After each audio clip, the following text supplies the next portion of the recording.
मो all Odisha EPF pension association vice president एवं बरगड़ जिला शाखार सभापति अच्छी आमे माने जेठी एकत्रित होइचु आमे माने सबू सरकारी निगम सरकारी कल कारखाना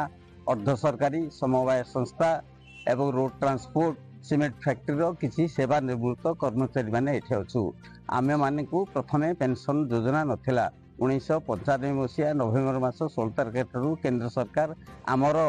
आर्थिक साहाय्य सकाशे गोटे पेंशन योजना आरंभ करते से पेंशन योजना रे आमको मासिक सर्वनिम्न 1000 टंका रु 3500 टंका भितर दिया जाउछि पेंशन जोटा कि आमको औषध खर्च चा खर्च पाई बहुत कम होउछि एई खर्च को बढ़ेबार लगी आमे गत 8 वर्ष हला केंद्र सरकार पाखरे गोटे दाबी करि आसुछु से दाबी आज पर्यंत पूर्ण होई नाही से दाबी भितर अछि केंद्र सरकार तांकर सप्तम पेंशन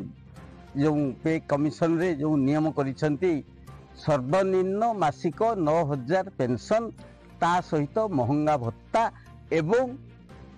आयुष्मान योजना आमको अंतर्भुक्त करी स्वास्थ्य आमर टिके भल रखिले चेष्टा आमे यही तीनटा दाबी ही करछु जहाँ सरकार नियम पालन करिसंती सरकार से नियमटा को ठीक भाव पालन करू नांती आमे वयस्क लोक माने सेही दाबीटा को एठी उपस्थापित करिया आछू सेही दाबीटा प्रधानमंत्री को उद्देश्य रे जिल्लापाल महोदय मध्यम दबार लगी आमे माने एठी एकत्रित हेइछु।